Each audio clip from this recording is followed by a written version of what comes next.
Hi കൂട്ടുകാരെ, നമസ്കാരം. എന്തൊക്കെയാ വിശേഷം? എല്ലാവരും സുഖമായിരിക്കണമെന്ന് വിചാരിക്കണം. ഞാനും ഇവിടെ സുഖമായിരിക്കണു.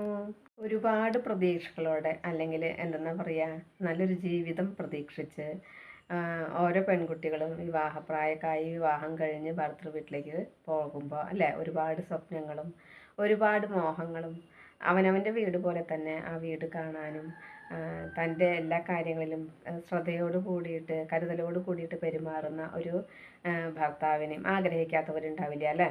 അപ്പോൾ ചിലപ്പോൾ ചിലർ പറയും എനിക്ക് ഒരുപാട് ഇഷ്ടമാണ് നിന്നെ, അല്ലെങ്കിൽ എനിക്ക് സ്നേഹമുണ്ട് എന്ന് പറയും. പക്ഷേ നമ്മൾ സ്നേഹം നമ്മൾ സയാമീസ് ഇരട്ടകളെ പോലെയോ, അല്ലെങ്കിൽ നമ്മൾ റോട്ടിൽ കൂടെ പോകുമ്പോൾ ഒന്ന് കെട്ടിപ്പിടിച്ചത് കൊണ്ടോ, അല്ലെങ്കിൽ നമ്മൾ വീട്ടിൽ തന്നെ മറ്റുള്ളവരുടെ മുന്നിൽ കെട്ടിപ്പിടിച്ച് നടക്കുന്നതോ അതല്ല സ്നേഹം. പക്ഷേ സ്നേഹം എന്ന് പറയുമ്പോൾ നമ്മൾ പ്രകടിപ്പിക്കേണ്ടടുത്ത് പ്രകടിപ്പിക്കണം, അല്ലാതെ സ്നേഹത്തിന് അർത്ഥമില്ല അല്ലേ.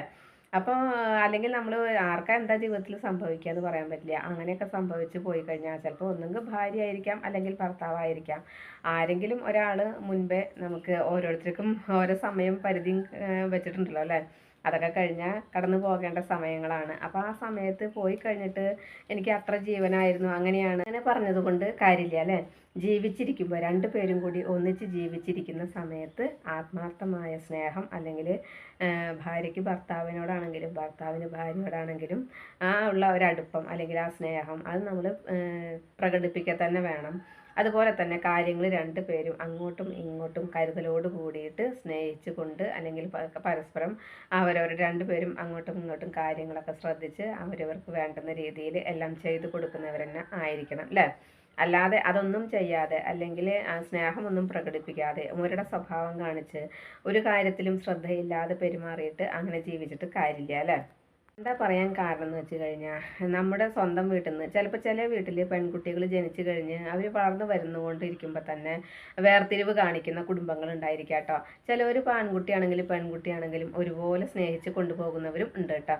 അപ്പോൾ മറ്റുള്ളവരെന്ത് പറയും, പെൺകുട്ടികളെ വേറിട്ട് കാണുന്നവരെന്താ വെച്ചാൽ ഭക്ഷണ കാര്യത്തിൽ പോലും ശ്രദ്ധ ഇല്ല, അല്ലെങ്കിൽ വേണമെങ്കിൽ അവനവന് വേണ്ട ഭക്ഷണം എടുത്ത് കഴിക്കുക, അല്ലാതെ ആൺകുട്ടിക്ക് വിളമ്പി കൊടുക്കും, അല്ലെങ്കിൽ ആൺകുട്ടീനെ അടുത്തിരുത്തി ഊട്ടി കൊടുക്കും. ഇത്തിരി വലിയ കുട്ടിയായാൽ പോലും ഡൈനിങ് ടേബിളിൽ കൊടുത്തിട്ട് കഴിച്ചോ കഴിച്ചോ കഴിച്ചോ എന്ന് പറഞ്ഞിട്ട് ആ കുട്ടിയുടെ ഇഷ്ടത്തിലുള്ള ഭക്ഷണം തയ്യാറാക്കി കൊടുക്കും. പെൺകുട്ടിക്കാവുമ്പോൾ ഇഷ്ടമുള്ള ഭക്ഷണം ഉണ്ടാവില്ല, നിർബന്ധിക്കില്ല, വേണമെങ്കിൽ കഴിച്ചാൽ മതി എന്നുള്ള രീതിയിലായിരിക്കും കേട്ടോ.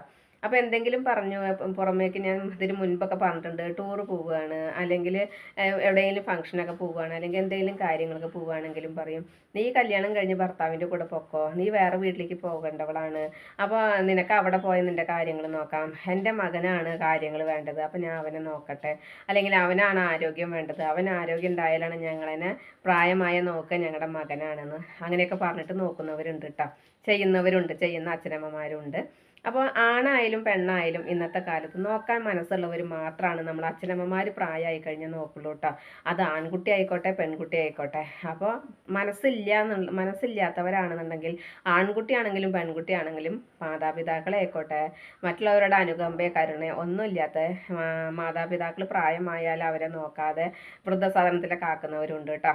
അപ്പോൾ ഇങ്ങനെയൊക്കെ ചെയ്യുന്നുണ്ടെങ്കിലും നോക്കുന്ന മക്കളുള്ള മാതാപിതാക്കൾക്ക് അതിൻ്റെ മൂല്യം അറിയില്ല കേട്ടോ.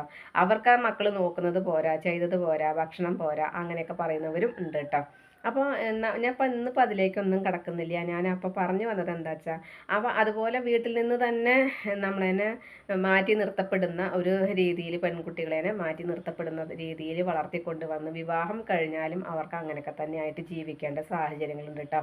അപ്പോൾ വിവാഹം എന്നത്, വിവാഹ യോഗം എന്നത് ഞാൻ മുൻപ് എപ്പോഴും പറയുന്നത് പോലെ തന്നെ സാമ്പത്തികമോ വിദ്യാഭ്യാസ സൗന്ദര്യമോ ഒന്നും കണക്കിലെടുത്തിട്ടല്ല. ഓരോരുത്തർക്കും ഓരോ യോഗം അല്ലെങ്കിൽ ഭാഗ്യം ഉണ്ട് കേട്ടോ. വിവാഹ ജീവിതം എന്ന് പറയുന്നത് ഒരു ഭാഗ്യമാണ്.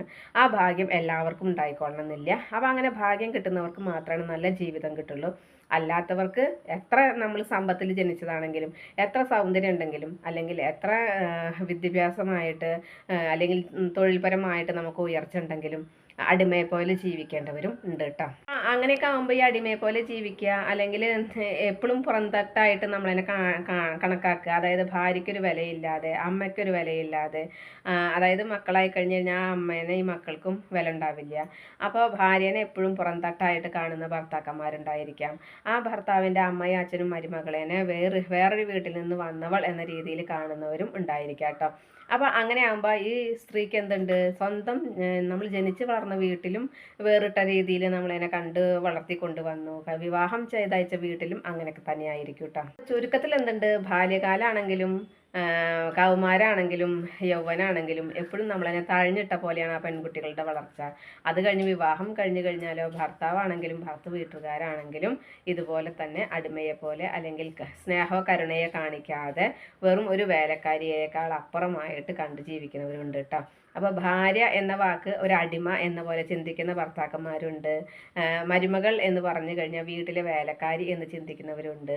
മക്കൾ എന്ന് പറഞ്ഞു കഴിഞ്ഞാലും അമ്മ വെറും വെച്ച് വിളമ്പി തരുന്ന ഒരു മെഷി എന്ന് പോലെയാണ് കേട്ടോ, അങ്ങനെ കാണുന്ന മക്കളുണ്ട്. ചുരുക്കത്തിൽ ആ പെൺകുട്ടിക്ക് ജനിച്ച് വീണു അല്ലെങ്കിൽ ജീവിച്ച സാഹചര്യം മുതൽ നമ്മ ബുദ്ധി വെച്ച് വളർന്നു വന്നു, തൊഴിൽപരമായിട്ടുണ്ടെങ്കിലും എന്തൊക്കെ ഉണ്ടെങ്കിലും ജീവിതത്തിൽ അനുഭവിക്കാനുള്ളത് അനുഭവിച്ചേ തീരുള്ളൂ അല്ലേ. അങ്ങനെ ഒരുപാട് പേര് നമ്മുടെ സമൂഹത്തിൽ അങ്ങനെ കാണുന്നവരുണ്ട് കേട്ടോ.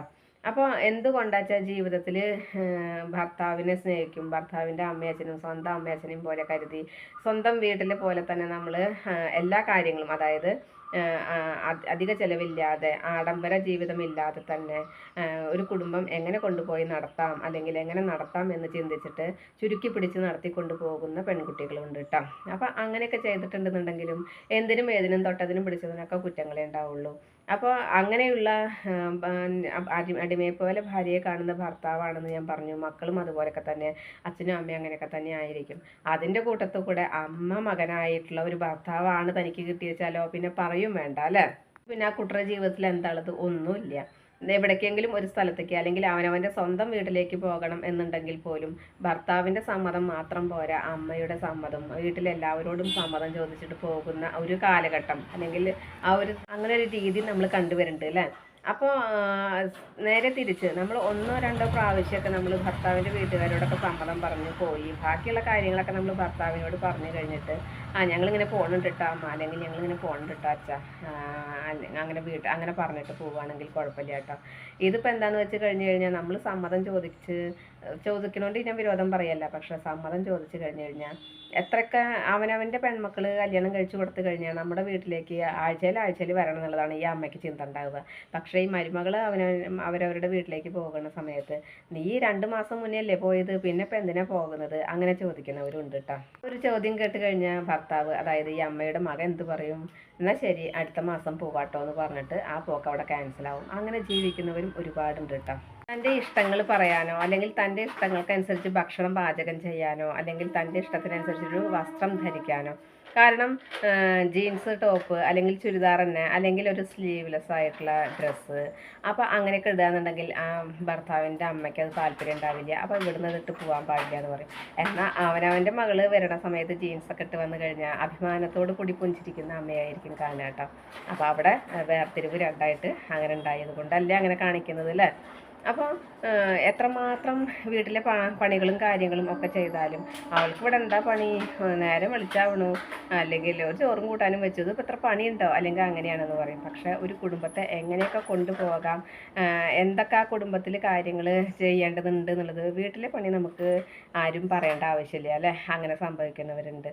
അതെല്ലാം കഴിഞ്ഞ് കഴിഞ്ഞാൽ ഭർത്താവിൻ്റെ കുറ്റങ്ങളും കുറവുകളും അല്ലെങ്കിൽ അമ്മ പറയുന്നതെല്ലാം ശരിയെന്ന് തീരുമാനിച്ചിട്ട് ഭാര്യയെ കുറ്റപ്പെടുത്തുന്ന ഭർത്താവ്, അതായത് അമ്മ മകനാണല്ലോ. അപ്പോൾ പിന്നെ അങ്ങനെയുള്ളവരുടെ കൂടെയുള്ള ജീവിതം എന്തായിരിക്കും. അങ്ങനെയുള്ളവർക്ക് ചെറിയ കുട്ടികളാണെന്നുണ്ടെങ്കിൽ ആ ചെറിയ കുട്ടികളെ തിരിഞ്ഞു നോക്കാതെ രാവിലെ തന്നെ അടുത്ത വീട്ടിലേക്കോ അല്ലെങ്കിൽ ബന്ധുക്കളുടെ വീട്ടിലേക്കോ പോകുന്ന അമ്മായിയമ്മ, മകൻ പറയും എനിക്കിതല്ല പണി, എനിക്ക് പണിക്ക് പോകണം സമയമില്ല അല്ലെങ്കിൽ അങ്ങനെയെന്ന് പറഞ്ഞ് കുട്ടീനെ പിടിക്കാൻ പോലും സമ്മതിക്കുക, അല്ലാതെ നോക്കാൻ പോലും സമയം കാണാത്ത ഭർത്താവ്. അതുപോലെ തന്നെ ഈ കുട്ടികളെന്നെ വെച്ചിട്ട് ഉറക്കാനോ അല്ലെങ്കിൽ കാര്യങ്ങൾ കാണുന്നുണ്ടെങ്കിൽ ഉറക്കെ ഉച്ചത്തിൽ TV വെച്ചിട്ട് പാട്ടൊക്കെ വെച്ച് ആ കുട്ടി ഉറങ്ങാൻ, ചില കുട്ടികൾ അങ്ങനെ ഉണ്ട് അല്ലേ. നമ്മൾ കുട്ടികളെ ഉറക്കുമ്പോഴേ നമുക്കറിയുള്ളൂ എന്താ ഇപ്പോൾ കുട്ടീനെ ഉറക്കത്ര ബുദ്ധിമുട്ടെന്ന് ചിന്തിക്കും. പക്ഷെ ചില കുട്ടികൾക്ക് ചെറിയൊരു ശബ്ദം കേട്ടാൽ പോലും അവരുടെ ശ്രദ്ധ ആ പുറമേക്ക്, എത്ര നമ്മൾ വാതിലടച്ചിട്ട് ഉറക്കാൻ ശ്രമിച്ചാലും അവർ ഉറങ്ങില്ല. അങ്ങനെയുള്ളവരുണ്ടല്ലേ. അപ്പോൾ എത്രമാത്രം ആ കുട്ടിയൊന്ന് ഉറങ്ങിയിട്ട് വേണം ചിലപ്പോൾ പല പണികളും ചെയ്ത് തീർക്കാനും അല്ലെങ്കിൽ ഒന്ന് റെസ്റ്റ് എടുക്കാനും. അപ്പോൾ അതിനൊന്നും സമയം കിട്ടുന്നില്ല. അപ്പോൾ ഈ കുട്ടിക്ക് റെസ്റ്റ് എന്ന് പറയുന്നത് കിട്ടില്ല. പകലും രാത്രി എല്ലാം കഴിഞ്ഞ് കിടക്കുമ്പോൾ സമയമാവും, രാവിലെ നേരത്തെ എഴുന്നേൽക്കണം. അങ്ങനെയൊക്കെ ആയിട്ട് ഒരുപാട് ബുദ്ധിമുട്ടുകൾ അനുഭവിക്കും. പക്ഷേ ഇതൊന്നും പുറത്ത് പറയാനോ അല്ലെങ്കിൽ മറ്റൊരാളോട് പങ്കുവച്ചിട്ടോ കാര്യമില്ല. കാരണം അവനവൻ്റെ ജീവിതം അത് നേരം വെളുക്കണു വൈകണു അങ്ങനെ പോകണു എന്നുള്ള ചിന്താഗതിയോട് കൂടി ജീവിച്ച് ഒരു മരവിപ്പ് മാത്രമായിട്ട് ഒരു നിസ്സഹായ അവസ്ഥയിൽ ജീവിച്ചു പോവുകയാണ് അല്ലേ. അപ്പം എങ്ങാനും 2 ദിവസം അവനവൻ്റെ വീട്ടിൽ വന്നു അപ്പോൾ വീട്ടുകാർ പറയും എന്ത് കൂടി അഡ്ജസ്റ്റ് ചെയ്ത് പോകണം, കുഴപ്പമില്ല, എല്ലാവരും ഇങ്ങനെയൊക്കെ തന്നെ ജീവിക്കുന്നത്, അതുപോലെ നീ ഇവിടെ 4 ദിവസം നിന്ന് ആൾക്കാർ ചോദിക്കുകയുള്ളൂ, അടുത്തുള്ളവർ ചോദിക്കുന്നൊക്കെ പറയും അല്ലേ. അപ്പോൾ ഈ ഒരു ചിന്താഗതി നമ്മൾ ആദ്യം കളയേണ്ടത് അല്ലേ. നമ്മുടെ മക്കൾക്ക് ബുദ്ധിമുട്ടുണ്ടെന്നുണ്ടെങ്കിൽ നമ്മുടെ മക്കൾ നമ്മുടെ കൂട്ടത്തിൽ ജീവിക്കട്ടെ എന്നേ, അല്ലാതെ നമ്മൾ മറ്റുള്ളവർ എന്ത് പറയും എന്ത് ചെയ്യും എന്ന് പേടിച്ചിട്ടിരിക്കണ്ട. അപ്പോൾ ഇങ്ങനെയൊക്കെയാണ് ഒരു പെൺകുട്ടിയുടെ ജീവിതത്തിൽ സംഭവിക്കുന്നത് കേട്ടോ. അപ്പോൾ ജീവിതം ഞാൻ പറഞ്ഞു പല രീതിയിൽ പല ആൾക്കാർക്കും പല രീതിയിലാണ് ജീവിതം. പക്ഷെ അതിൽ ഇങ്ങനെ അനുഭവിക്കുന്നവർ ഒരുപാടുണ്ട്. അപ്പോൾ അതൊന്നും നിങ്ങളായിട്ട് ഞാൻ പങ്കുവെച്ചു എന്ന് മാത്രം. പിന്നെ ഈ രീതിയിൽ ജീവിച്ചു പോകുന്ന ഒരുപാട് പേര് ചിലപ്പോൾ നിങ്ങളുടെ കൺമുന്നിൽ ഉണ്ടായിരിക്കാം, അല്ലെങ്കിൽ നിങ്ങളിൽ തന്നെ പലർക്കും അനുഭവങ്ങൾ ഉണ്ടായിരിക്കാം അല്ലേ. ഇന്നത്തെ എൻ്റെ വിശേഷം അത്രയൊക്കെ തന്നെയുള്ളൂ. എൻ്റെ കൂട്ടുകാർക്ക് ഇഷ്ടമായി ഉണ്ടാവും എന്ന് വിചാരിക്കുന്നു. ഇഷ്ടപ്പെട്ട് കഴിഞ്ഞാൽ ഷെയർ ചെയ്യുക. അതുപോലെ പുതിയതായി കാണുന്ന ഏതെങ്കിലും കൂട്ടുകാരുണ്ടെങ്കിൽ സബ്സ്ക്രൈബ് ചെയ്യാൻ മറക്കരുതേ.